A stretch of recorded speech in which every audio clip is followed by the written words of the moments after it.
විශ්වාස කරනවාද රටේ ජනතාව දැන් මේ වෙනකොට යුද්ධය නිසා මෙහෙම වෙනවා කියලා හිතයි. හැබැයි ඔබතුමාලා දන්නවා කලින් සිද්ධියේදීත් හැමදාම ජනතාව ප්‍රෙෂර් එක දරාගෙන ඉන්නේ නැහැ. ඒ ප්‍රෙෂර් එක පිට කරනවා. මේ විදිහේ පීඩනය වැඩි වුණොත් ජනතාව එතන අරගලයක් හෝ යම් තැනකදී ජනතාව ප්‍රෙෂර් එක පිට කරන්න පුළුවන්. ඒකට සූදානම් දාන්න. පළවෙනි එක සංසන්දනේ වැරදි. ලෝකේ පුරාම කොවිඩ් ගියාට ලෝකේ පුරාම තෙල් පොලින් ආවේ නැහැ. එවෙන්නු. ලෝකේ පුරාම කොවිඩ් තිබුණා. ලෝකේ පුරාම එන තෙල් පොලින් ආයිතු තිබුණා ආවේ නැහැ. හැබැයි අද මොකද වෙන්නේ? යුද්ධය බලපාම ලෝකේ පුරාවටම තියෙනවා. ශක්තිමත් ඒකින රාජ්‍යයන් තුල පවා මේ හිගය මිල වැඩිවීම ඇවිල්ලා තියෙනවා. මා ගොඩක් අර අතීතයට විවේචනය කරන්න ඕන අතීතය හාරා උස්සන්න බලාපොරොත්තු වෙන්නේ නැහැ. අමුත් අපි හරියට තේරුම් ගත යුතුයි කියලා මම හිතනවා. ඉතින් අපේ අපේක්ෂාව මම හිතනවා සමහර දේශපාලන බලවේග ඉන්න පුළුවන් මේක අවස්ථාවක් කරගන්න පුළුවන්ද කියලා. කමක් නැහැ දේශපාලනේ.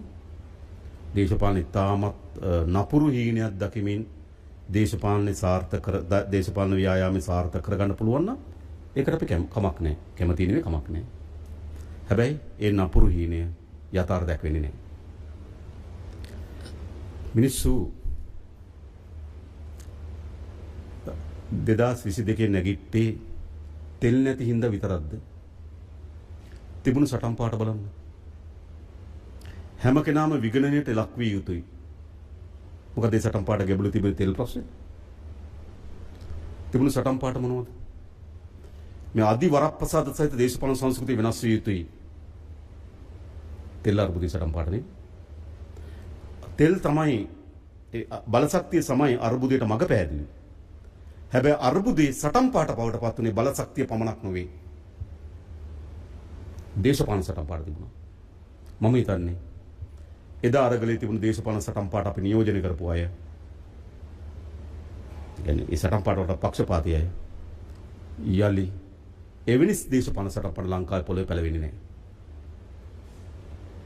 ආර්ථිකයේ සටන් පාට ඒවි මේ අර්බුදයත් එක්ක ආර්ථිකයේ ඇති වෙන අර්බුදයන් සමනය කර ගැනීම සඳහා මා යට කී වැඩසටහන ඉදිරිපත් කරේ. ඒකත් අපිට දැඩි විශ්වාසයක් තිබෙන කරන්න පුළුවන්.